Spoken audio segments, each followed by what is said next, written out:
Benoît Dagonneau, formateur en boulangerie-pâtisserie depuis 4 ans au sein du CFA de Chartres. L'alternance, c'est quoi? Ça va être coupler la partie théorique et la partie pratique. Ils sont une semaine par mois au CFA. Et en contrepartie, le restant du temps, ils vont être en entreprise. Donc ce sont des salariés et ils ont donc une rémunération sur un contrat de 35 heures. Vu qu'ils ont déjà un examen de niveau 5, d'un niveau CAP, ils n'ont plus les matières générales. Donc ils bénéficient de 2 jours de pratique. Donc ça va être très représentatif de l'entreprise, du fait au niveau qualité organoleptique, on va pouvoir mettre en amont les pâtes, faire les pâtes la veille, donc d'un point de vue fermentaire, etc., développement des arômes, c'est beaucoup plus représentatif de l'entreprise. Comme ça je fais l'appel. On va reprendre nos pâtes qu'on a pétriées hier en pointage retardé là, pour voir l'impact vraiment sur la tradition et la farine de meule. Ça, on va diviser ça, je vais vous dire les poids, on va le marquer au tableau. Ensuite, les pâtons, j'ai arrêté le surgélateur. Les détrempes, là, vous allez pouvoir tous les mettre au frigo. Ils vont venir à température et puis après, on attaque le tourage. C'est ça? Allez, c'est parti. Le jour de l'examen, en contrepartie, ils vont être sur une seule journée. Donc, dans un premier temps, on travaille sur ces 2 journées pour qu'ils comprennent un peu la réaction des fermentations, etc. Et ensuite, à partir après les fêtes, dès janvier, on va commencer à axer focus 13 examens pour se focaliser sur une journée et faire des types journée type examen blanc, quoi.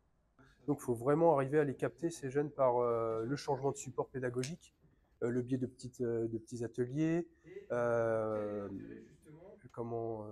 et puis surtout du répondant. Vraiment, c'est pas grave, on peut dire des conneries, il faut vraiment que le jeune se lâche et puis dise vraiment le fond de sa pensée, et qu'il y ait vraiment un échange, une interaction entre formateur et puis apprenti, quoi. Je m'appelle Alan, j'ai 17 ans, j'ai fait 3 ans de CAP pâtisserie, j'ai fait 2 ans où à la fin j'ai raté mon diplôme, puis j'ai refait une année au CFA de Chartres où cette fois-ci j'ai réussi mon année et là je suis en boulangerie en 1 an. J'ai choisi la boulangerie parce que ça va compléter mon année de pâtisserie, c'est un truc qui me plaît énormément et j'ai déjà eu l'occasion d'en faire, c'est un truc qui me plaît beaucoup. Bien sûr qu'on les met.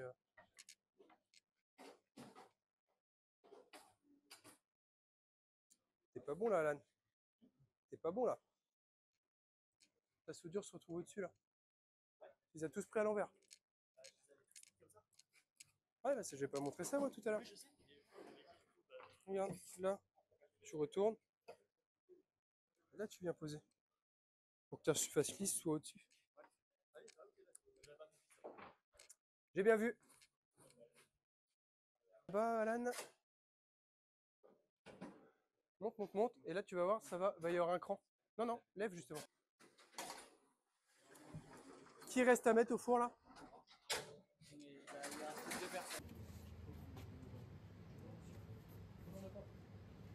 Solène Chénaud, je suis actuellement en CAP boulangerie 1 an. J'ai réalisé un CAP pâtissier, une mention complémentaire en pâtisserie et un CAP chocolatier. Je faisais la boulangerie pour compléter mon expérience professionnelle et puis pouvoir plus tard aider à trouver plus facilement un travail. Et vu que j'aimerais devenir prof en CFA et je sais que du coup il faut les 2 formations pour cela. J'attends, oui, d'apprendre tout le métier de boulangerie pour le moment simple, voilà, et d'apprendre vraiment le métier en profondeur. Ouais.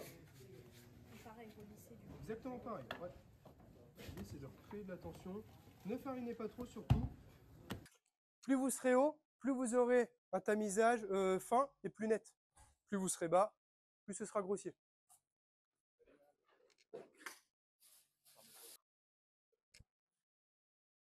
Hop.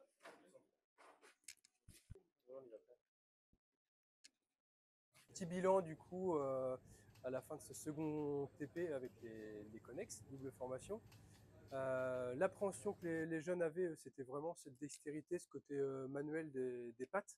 Que c'est vrai qu'on travaillait avec une matière vivante, et c'est ça qu'au départ, c'est la complexité du milieu, c'est ça. La pâtisserie, on travaille des mousses, etc. On a la recette, et l'instant qu'on a le process, ça roule. Mais là, la pâte, il faut vraiment une rigueur au niveau des températures, vraiment se toucher, cette sensibilité qui est compliquée à avoir. Et là, l'appréhension des jeunes, c'était ça au premier TP. Et là, on voit déjà avec ce second où déjà beaucoup plus d'aisance dans la dextérité et puis ce côté vraiment gestuel.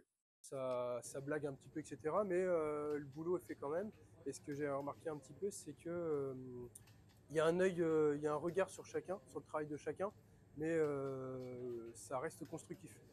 Ça, c'est intéressant. Ils vont se voir l'un et l'autre, vont se donner des petits conseils, etc. Et ça, c'est intéressant. Donc, ce qui devait vraiment maîtriser aujourd'hui, vraiment où là j'allais avoir plus où j'allais être le plus pointillé, c'était vraiment sur le tourage. Ils devaient exécuter un tourage simple et un tourage portefeuille manuel, parce que le jour de l'examen, eux, ils auront leurs 3 bâtons à faire, mais tourage manuel. Et ils étaient notés là-dessus aujourd'hui, sur la régularité d'exécution et sur le respect de la commande. Le jour de l'examen, là où il y aura le plus de points, le coefficient le plus important, c'est vraiment sur le respect de la commande. C'est ça qui va être important. C'est régulier, donc part du principe que ça passe.